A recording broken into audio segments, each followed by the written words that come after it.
स्वागत है आपका लर्नर्स अम्ब्रेला में। दोस्तों, पिछले वीडियो में हमने डिस्कस किया था हमारा पहला चैप्टर लाइट और उसका कुछ इंट्रोडक्शन देखा था हमने। इस वीडियो में हम देखने जा रहे हैं लाइट के कुछ इंपॉर्टेंट फीचर्स और कैरेक्टरिस्टिक्स। तो आइए शुरू करते हैं। दोस्तों, पहला फीचर होता है कि light travels at a constant speed of approximately 3 × 10⁸ metre per second in vacuum.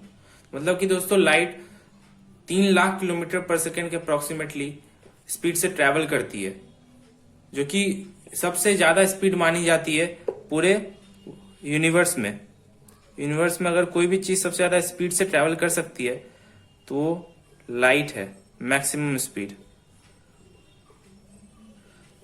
तो दोस्तों, ये हम जानते हैं कि लाइट मैक्स स्पीड से ट्रेवल करती है। ये बात हमको एल्बर्ट आइंस्टाइन ने अपनी theory special theory of relativity में बताई थी। दोस्तों, light 3 lakh kilometre per second की स्पीड से ट्रेवल करती है। पर वैक्यूम कहने का मतलब ऐसी जगह जहां पे कुछ भी नहीं होता है, मतलब कि ना एयर ना और कुछ। तो ऐसी जगह नेचर में हमें कहाँ मिल सकती है? वो है प्लैनेट्स और स्टार्स के बीच में जो खाली जगह होती है, जिसको हम इंटरस्टेलर स्पेस भी कहते हैं, उसको हम वैक्यूम कह सकते हैं। पर क्या हम अर्थ पे ऐसी कंडीशंस बना सकते हैं? तो हाँ, बना सकते हैं हम। लेबोरेटरी में अक्सर ऐसी कंडीशंस बनाई जाती है। बीकर या फिर किसी भी फ्लास्क के अंदर सारी की सारी एयर्स पंप आउट कर लेते हैं, तो वहां पे हम अप्रोक्सीमेटली वैक्यूम की कंडीशंस हम बना सकते हैं।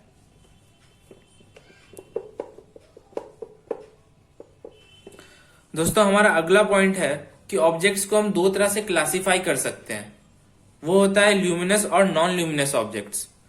ल्यूमिनस ऑब्जेक्ट्स ऐसी ऑब्जेक्ट्स जो लाइट इमिट करती हैं, जैसे कि सन, स्टार्स, बल्ब, कैंडल और हमारा जैसे कि आपके स्मार्टफोन का स्क्रीन।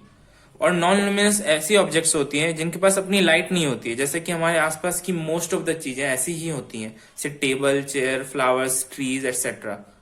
दोस्तों, इन दोनों में फर्क क्या है? ल्यूमिनस ऑब्जेक्ट्स के अंदर केमिकल रिएक्शंस हो रहे होते हैं, जैसे कि सन के अंदर आपने सुना होगा फ्यूजन रिएक्शन की वजह से एनर्जी प्रोड्यूस होती है।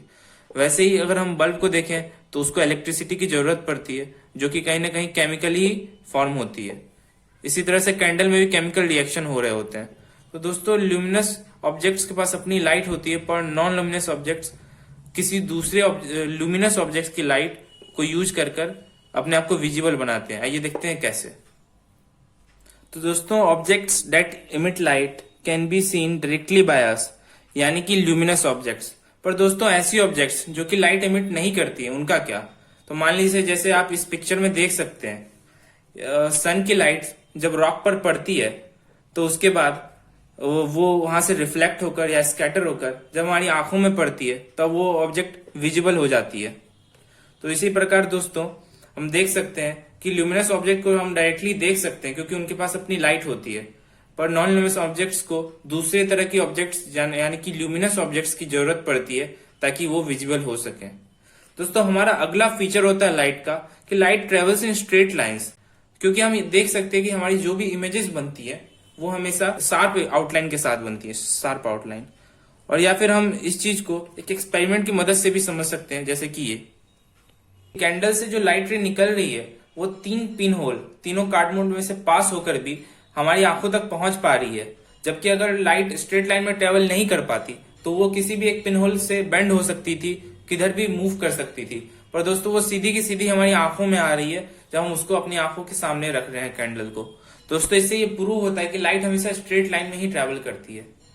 पर आप अपनी आगे की हायर क्लासेस में पढ़ेंगे कि इसमें एक एक्सेप्शन होता है, जब ऑब्जेक्ट बहुत ही छोटी हो जाती है, बहुत ही छोटी, स्मॉल, यानी कि माइक्रोस्कोपिकली स्मॉल। तो दोस्तों, फिर ऑब्जेक्ट जो होती है वो लाइट बेंड कर सकती है उस ऑब्जेक्ट की कॉर्नर्स से। तो इस फेनोमिनन को हम डिफ्रैक्शन कहते हैं।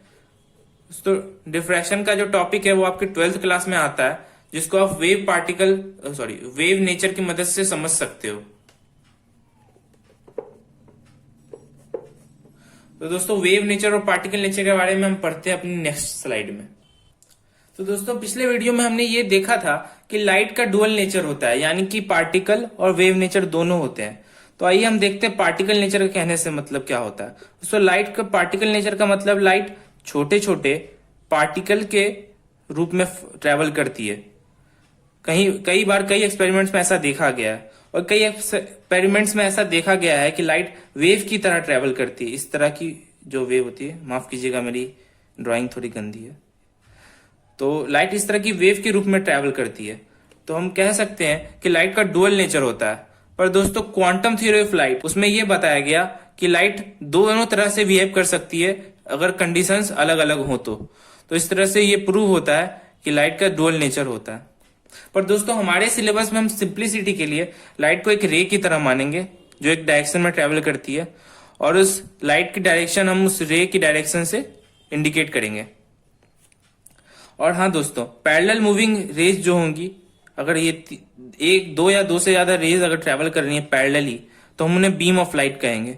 दोस्तों एक रे कभी भी ट्रेवल नहीं करती है एक साथ, हमेशा लाइट बीम में ही ट्रेवल करती है, पर हम सिंप्लिसिटी के लिए उसे एक रे के तौर पर मानकर चलते हैं। तो दोस्तों इस वीडियो में इतना ही। अगर आपको ये वीडियो पसंद आया हो तो इस वीडियो को लाइक करें और शेयर करें।